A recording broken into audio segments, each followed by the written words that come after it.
Yo, everybody, I'm Jamel, spelled Jamal, pronounced Jamel. We're in the middle of one of my favorite seasons of the year, and that's Easter. Why do I love it so much? Well, let me tell you why. Because Easter has the best candy. And no, I'm not talking about Peeps. I'm talking about the fact that when it's Easter, they change the shape of all traditional candy bars, right? And an Easter Twix is the best Twix. Because they change it to like be an egg shaped, and then the proportions are different, but better. I'm just telling you. And of course, getting together with family and friends. I love Easter because it gives us a chance to learn more about who Jesus really is. In fact, that's what this series is all about. It's called Who is Jesus? And in it, we're discovering more and more about who Jesus is and what he means to us. So, before we get into that, have you ever thought about something that would make your life really fun? I mean, really, take a second, think about it. I'll wait.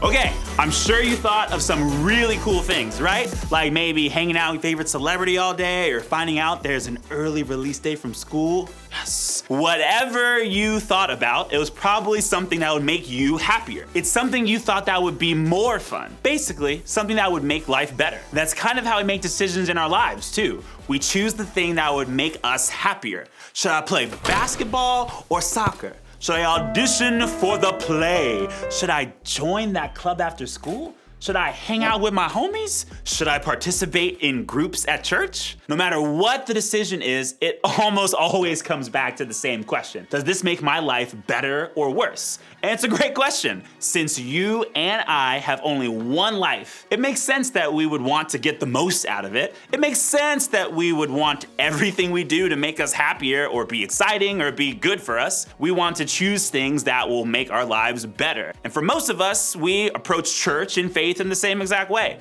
Is it going to be any fun? Will I be happier? Will it make my life better? Maybe we don't ask those questions out loud, but we probably thought them a time or two. And honestly, I understand why. People talk about having faith in God or following Jesus like it makes your life way better. They use words like life-changing or mind-blowing. Even around here, we say that knowing Jesus changes everything. Maybe you've heard someone tell their story of how they started following Jesus and their life changed in a really good way. Or maybe you have a story like that in your own life. And yes, stories like that are great. But maybe, like me, you found yourself wondering, is that really possible? How can following a guy who lived 2,000 years ago change that much about my life? How can a religion with so many rules make my life any more fun or more enjoyable? Does faith in God really make your life better? If you're asking questions like these, I want you to know they're not bad or wrong. In fact, it's okay to ask. After all, we can't find these answers if we don't ask the questions. That's why we want you to ask, because we believe that following Jesus can change your life for the better, and we want you to know and experience that too. So, to get some idea of what all this faith stuff really can do for our lives, I want to look back to a time when Jesus was alive on earth. What's cool is that Jesus' followers wrote down what they heard Jesus say and what they experienced during his life and ministry. So now, when we wonder what Jesus is like, we can look to their records of his life to find our answers. In his teaching, Jesus often used illustrations or examples that were a part of everyday life at the time. And one of those illustrations was about sheep and their shepherd. It was a concept that everybody in that culture understood. People saw shepherds taking care of their sheep all the time back then. So they knew that it was a shepherd's job to make sure that the sheep were safe. As he was using this illustration, Jesus referred to himself as the good shepherd. Who are his sheep? We are. And according to Jesus, that means he takes care of us, feeds us, helps us rest in safety. It was a nice little word picture he had going on there. Then, right in the middle of his teaching, Jesus made a huge statement. The thief comes only to steal and kill and destroy. I don't know about you, but for me, that feels like a very random term. We were just talking about sheep, and now you're telling me this terrible news about a thief? What is happening here? Well, back then, thieves were a problem. I mean, thieves are still a problem now, but even more so back then, thieves were a problem. It was a real thing that someone might steal or hurt a shepherd's sheep. But again, Jesus was talking about himself as the good shepherd here. And remember, we, his followers, are his sheep. So how is a thief even part of the conversation? Well, let's look at how Jesus continued. The thief comes only to steal and kill and destroy. I have come that. Here, Jesus was making a very important point. He was showing us the difference between himself and the thief. He's saying that this is why a thief shows up, to steal, to kill, to destroy. But I'm going to tell you why I show up. Honestly here, I think Jesus knew he needed to say this because so often we don't see Jesus as the good shepherd. Instead, we're tempted to see him more as the thief. And this is real talk, y'all. This is I'm keeping it 100 with you. When I was in college, I was doing what I felt like was following Jesus and what God wanted me to do, which was actually volunteering in my local youth group. And so I was a youth leader, and it's my first year being a youth leader, and we had this really big retreat coming up. I loved youth leading, but I also loved music. So my two favorite bands, not one of my favorite bands, but two of my favorite bands were coming together to my city on the same exact weekend as the youth retreat. I had a decision to make. I had to decide to myself, am I gonna go on this youth retreat as this youth leader and have this experience, or am I gonna go to this concert that I really wanna go to and have this experience? And I decided to go on the retreat and have that experience. But I definitely said some prayers to God where I was like, God, why though? I feel like if I just wasn't following you, I wouldn't have this issue. I wouldn't be missing out on this kind of fun. I felt like I was missing out on something because I was following Jesus. Because we think Jesus is all about stealing our fun, right? You're like, oh goodness, here comes Jesus taking all of our fun away and dumping it somewhere else, you know what I'm saying? There goes my fun. And we think that Jesus will kill all of our relationships, right? Here comes Jesus making my relationships nowhere near as fun as they could have been. And we think that Jesus will destroy what we really want. Like, I got these wants, Jesus, but no, you want me to do these other things that I maybe don't really want? Okay, Jesus, fine. And we think that Jesus wants us to make choices that cause us to miss out on stuff. Like, I'm trying to do this, Jesus, but Jesus is like, nah, you're gonna have to miss out on that thing. And we get to this point where we worry that if we follow Jesus, some part of our lives will be stolen, killed, or destroyed. We'll have to give up on our dreams. We'll have to give away everything that we really want.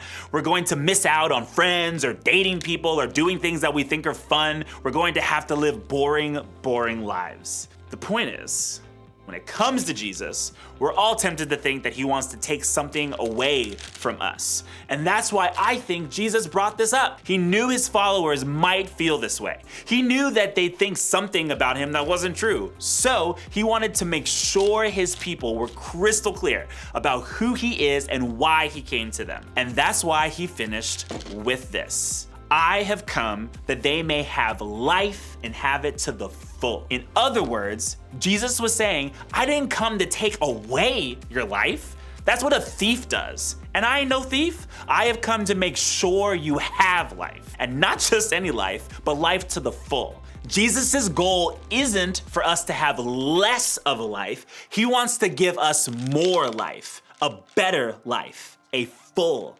life. Now, does that mean that we get everything we want? That everybody will like us back? That we'll have 1 million friends? That God will rain down Doritos, spicy nacho, because that's the best, from the sky so that we never run out? Man, I wish, because I love me some spicy Doritos. Probably not. Does it mean we'll never get bored, never get our feelings hurt, never feel pain?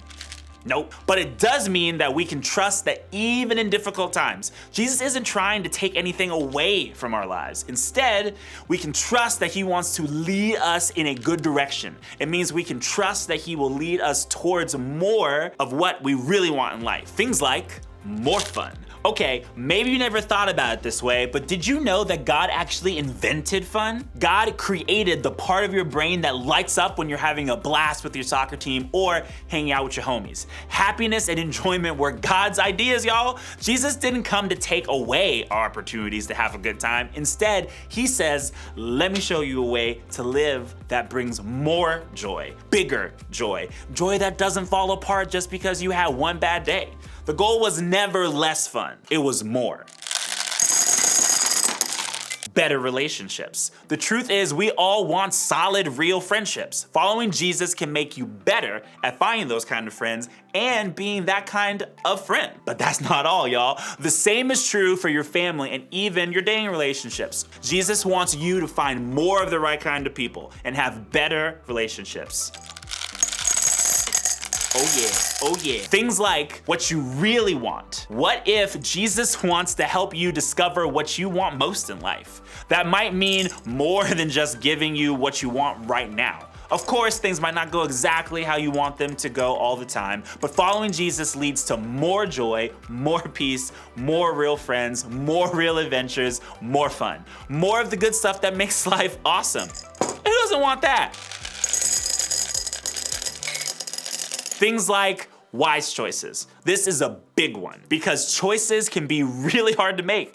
How are we supposed to always know what is good for you or not so good for you? Wise or unwise? Helpful or unhelpful? The good news is that Jesus wants to give you wisdom to make those choices. He wants to help you choose what's good and wise and helpful for your life so that you can experience a life that is bigger and better because of it. I think that's what Jesus was getting at in his message. He didn't come to steal or kill or destroy any part of our lives. He came to help us have real life. In other words, following Jesus won't make your life lesser. In fact, because of Jesus, we can have life to the full. So how does this work? How do you find the more, better, fuller life that Jesus offers? For some of you, I think the first step is to say yes to Jesus for the very first time. Maybe you've always thought that Jesus is angry or boring or that following him meant living a miserable life. Today, I'd like you to consider this question. What if that just isn't true? What would it look like for you to say yes to the one person who can change your life for the better? For others of us, maybe we've already said yes to a relationship with Jesus, but we haven't experienced the life he describes. So maybe it's time for us to say yes to the things that Jesus says yes to.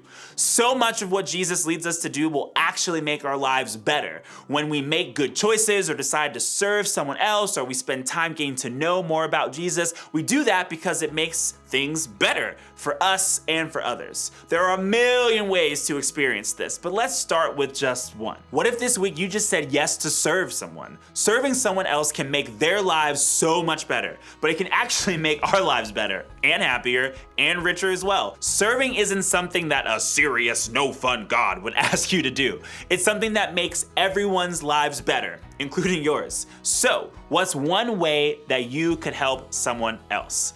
Volunteer to work with the little kids? They'll love you. Volunteer to help an elementary schooler with their homework? You'll be their hero. Volunteer to work with the elderly at a senior home? They'll be so happy that you're there. Volunteering for a missions trip? You may get to combine all these other things with a huge adventure.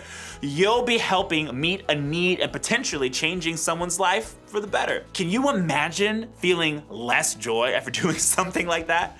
Remember, because of Jesus, we can have life to the full. Listen, I get people don't always talk about Jesus like this. Sometimes you hear stories from people who follow Jesus that make it seem like it's all rules and no fun at all. That's why this question, who is Jesus, is mad important for everyone to ask, because we want you to know and experience who Jesus really is. We want you to have the full life that he promises. I'd love for you to talk about this very thing with your group today. Groups are a great place to talk about your questions with people who want to help and encourage you in your faith so that you can see how following Jesus makes your life better. My life's gonna be better after I have one of these gumball things, green. Favorite color, like it's flavored green. It's not, it's just color green, you know what I'm saying.